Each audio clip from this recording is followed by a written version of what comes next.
Otra vez de morros, la voz de mi madre retumbó en mis oídos. Siempre fuiste una pesada, Maddie. Desde que naciste, no dejaste de llorar. Por las noches no podíamos dormir, hasta que tu padre empezó a poner ortigas dentro de tus pañales. Entonces, aprendiste que tenías que callar. Cuando me duchaba sentía unas cicatrices en la parte baja de las nalgas y me pasaba por la cabeza algo así como: ¿cómo me he hecho esto ahí? Sin relacionarlo nunca con las palabras que mi madre ya me había repetido 1000 veces. Entonces, una voz canturreó dentro de mi cabeza con un tono infantil. Rueda, rueda, caballito, en mi pequeño carrusel. Muéstrame a tus recuerdos mientras me arrastras con él. Otra vez de morros, Mari. Tu marido está intentando arrancarme el labio superior. Me está deformando la boca. Me está deformando las orejas. ¿Cómo no ves esto, madre? ¿Sigues ahí? ¿Poniendo cara de digna? ¿Quién te crees que eres, Mari? No eres más que una mujercita cualquiera, vulgar. Así que no te des esos aires. Cállate, madre, y vete al infierno. Tu abuela decía que cuando tenías 4 años te pusieron un bebé en brazos y entonces bajaste los brazos y lo tiraste al suelo. Eres una mentirosa, madre. Esto nunca pasó. Me tiraste tú al suelo cuando yo era un bebé. Por esto tengo la nariz rota y porque tengo cicatrices en el cuerpo que no me acuerdo de haberlas hecho. ¿Sabes, Maddie? Cuando eras un bebé, yo iba cruzando el campo contigo en brazos y una araña me picó el talón. Entonces te caíste al suelo y te rompiste la nariz. El carrusel volvió a girar y me trajo a Francis, haciendo daño a la hija de una vecina. Tu hija es un monstruo, dijo la vecina a mi madre. Es verdad, mamá, yo lo he visto. Y mi madre me agarró de los pelos y me arrastró para dentro de casa. Tienes que defender a tu hermana, no a esta negra. Tienes que estar de parte de tu sangre. ¿Entiendes, Maddie? Rueda, rueda, caballito, en mi loco carrusel. ¿Qué monstruosidades me traes hoy? Las semanas se fueron pasando y el 2023 se iba terminando. Empecé a ver manchas de moho negro detrás de los muebles. Las limpiaba y a los 3 o 4 días volvían a aparecer. Me empezó a dar pereza volver a casa después del trabajo. La sensación de humedad era intensa. Yo me sentía agotada. Apenas hacía lo básico en la limpieza de la casa. Me dolía el cuerpo de una forma casi insoportable. Cuando estés viviendo aquí, Maddie, no te preocupes si nos peleamos. Bastará con mirarnos a los ojos. Y soltó una risa con un ¡ay! Al final. Recuerdo que el día siguiente a la muerte de mi madre, Francis hizo un cambio de voz y empezó a hablar con la misma voz de mi madre y su misma risa. Esto todavía me da escalofríos. Era como si hubiese comido a nuestra madre. Recuerdo que después de comprobar varias veces su mensaje de voz, pensé, ¡qué yuyo! Parece el tío de Psicosis. Dijo que había hecho el boca a boca para reanimarla y eso me dejó con una sensación extraña en el cuerpo. Pero de todas formas, Maddie, tú puedes volver cuando quieras y quedarte aquí en mi casa. Ya he preparado la habitación de mamá para ti. La casa de Francis tenía 5 dormitorios y en aquel momento solo vivían ella y el marido ahí. Entonces, ¿por qué tenía que ser exactamente la habitación de nuestra madre? Confieso que chafardeé su Facebook durante unas semanas después del gran adiós y un día vi que había postado una foto del aeropuerto de nuestra ciudad. Sentí pánico. Me dio la sensación que lo hacía posta, porque era este exactamente el efecto que ella quería. Era como si dijera, voy para allá y te vas a enterar. Aquel carrusel de recuerdos me estaba volviendo loca, pero lo más aterrador no fueron las caídas y esos recuerdos que me dolían por primera vez, sino una visión nítida y recurrente que empecé a tener varias veces al día. Me veía claramente a mí sentado en una especie de silla de ruedas, con la mirada perdida en el vacío, la espalda encorvada y la cabeza ladeada a la izquierda. La comisura izquierda de mis labios se torcían hacia abajo, describiendo una mueca absurda donde se veía parte de los dientes inferiores. Un hilo de saliva espesa y maloliente goteaba sobre mi escote, creando ahí un charco amarillento. Mis manos reposaban sobre mi regazo. Se veían débiles, envejecidas y deformadas, como si sufriera artrosis. Delante de mí, en un sillón estaba sentada Francis, con la comisura de los labios vueltas hacia abajo, dibujando aquella sonrisa al revés. Sus ojos oscuros me miraban fijamente, su nariz y su mentón prominentes, casi masculinos. Le faltaba mucho pelo en la cabeza. Apenas había unos guiñapos peinados hacia la derecha. A mí también me faltaba el pelo. Parecía una muñeca pelona.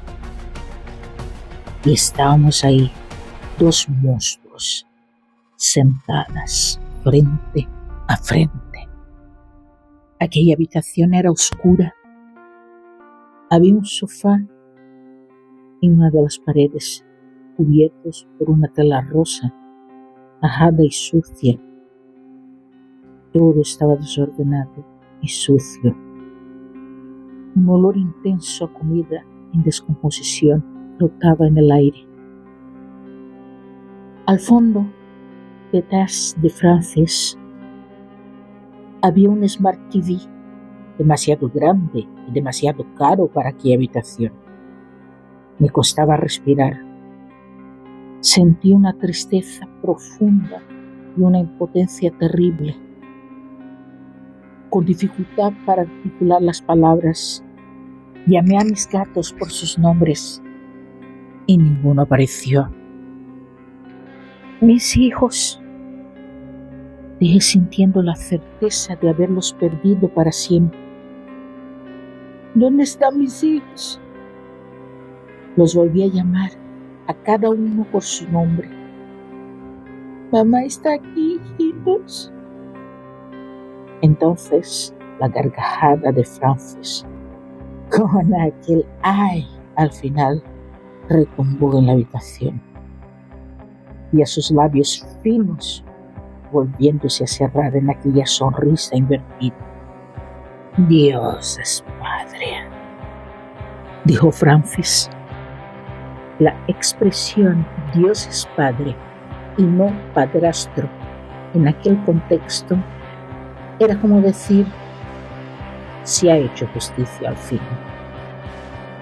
Mírate ahora, siguió.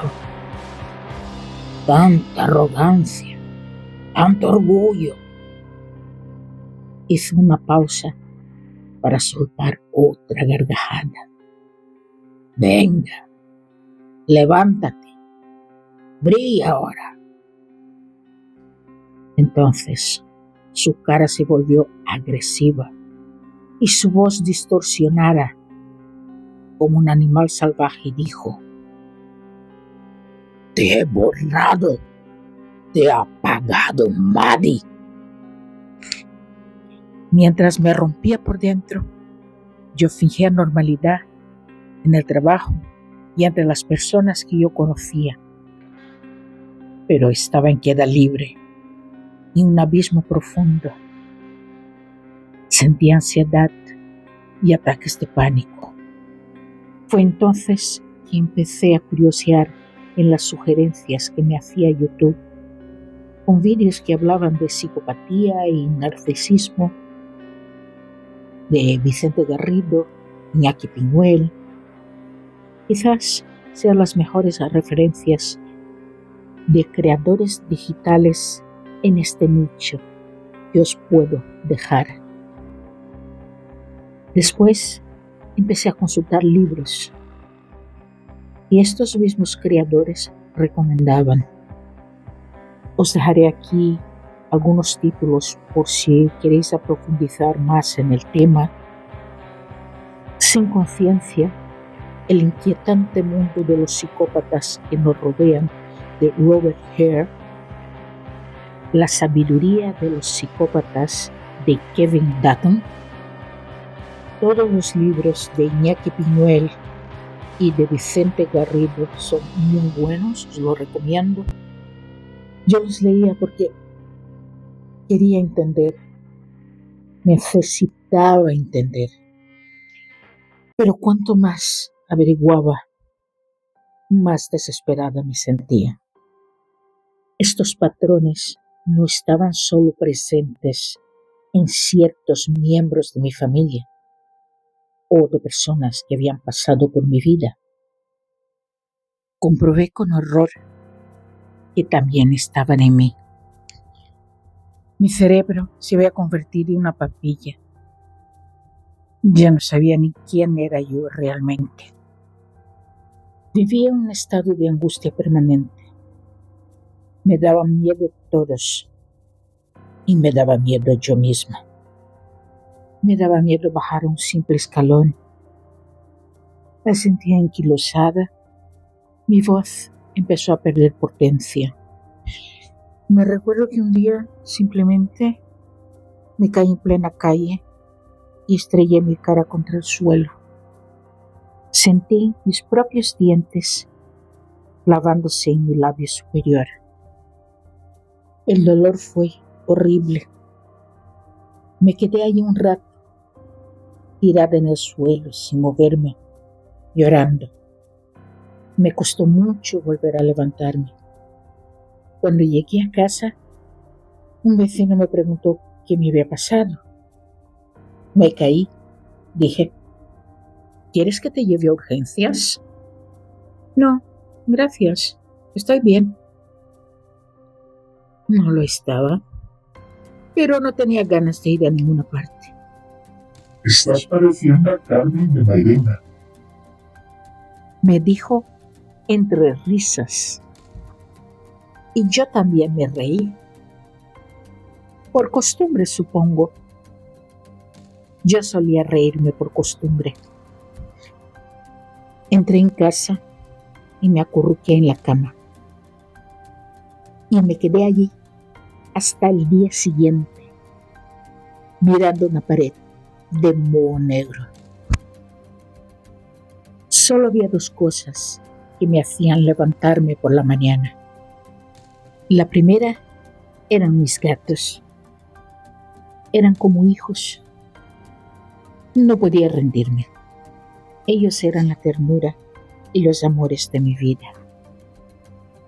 Yo sabía que si me pasara algo, ellos se quedarían abandonados en la calle.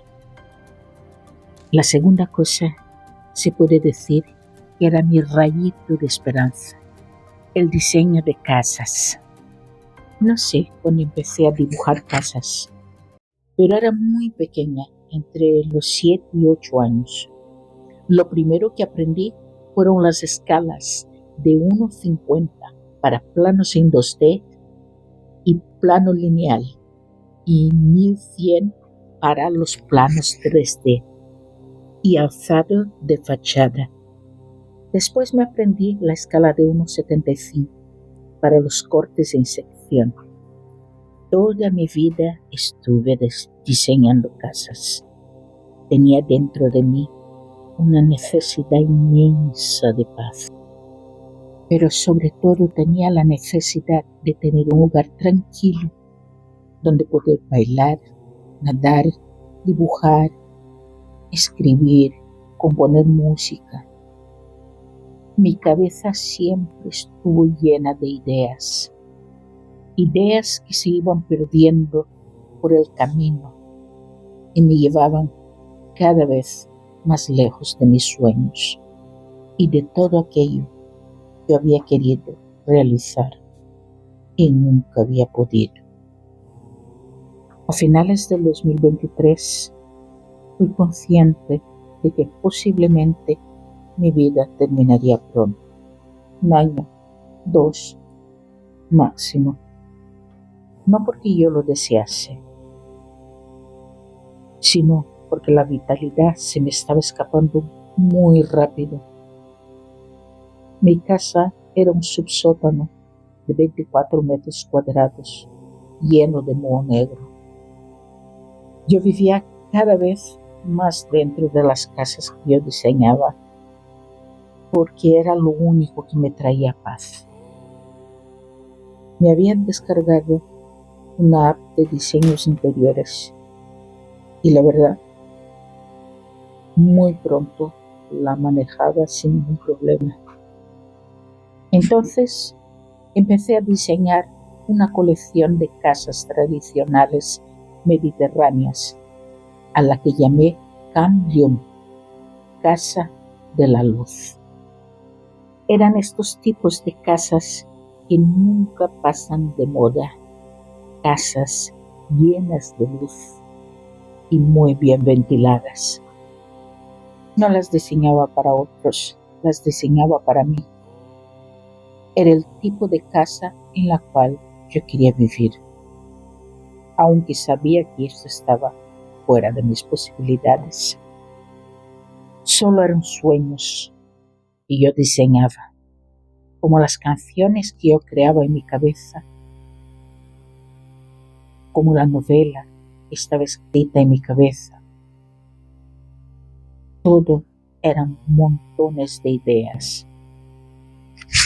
Una mochila de imposibles para mí. Sentía pena de mí misma, porque el único lugar que yo estaba realmente viva solo existía en mi imaginación. Y la mujer que se levantaba por las mañanas, iba a trabajar, se paraba a hablar con la gente, sonreía, solo era una caricatura de sí misma. Un día encontré una sigla en internet, EMDR,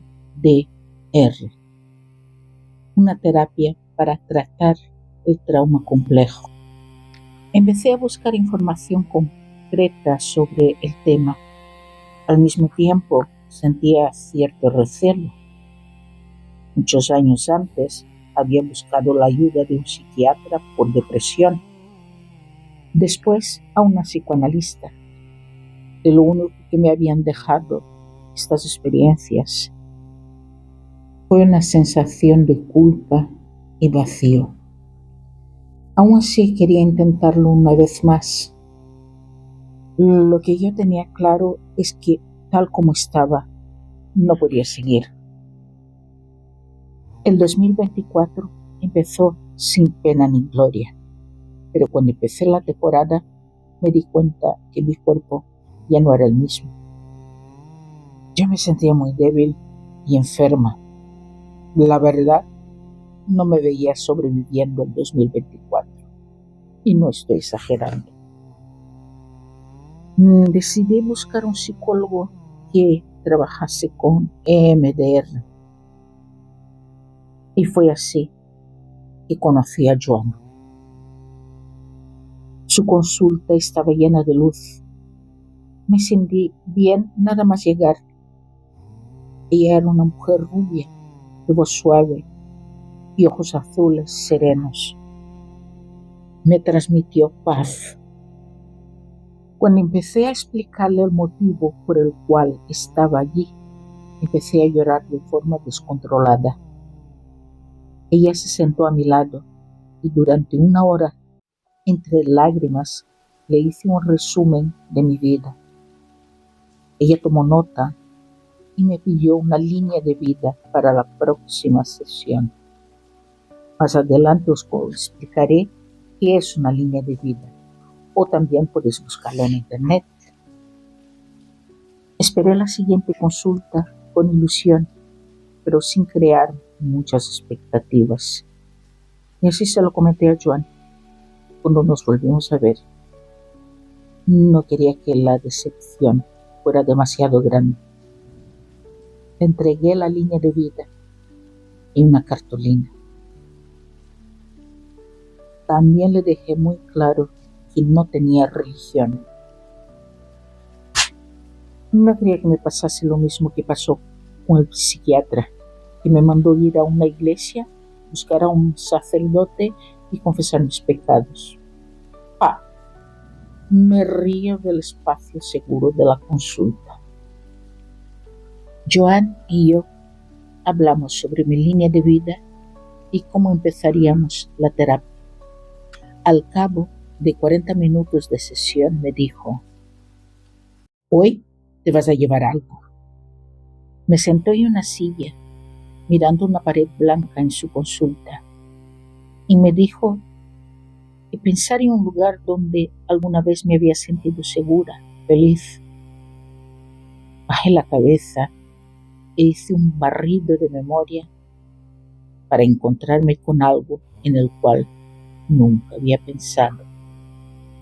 Nunca me sentí segura y feliz en ningún lugar, le dije, y el impacto de mis palabras me produjeron un nudo terrible en la garganta. Empecé a respirar con dificultad, pero me contuve.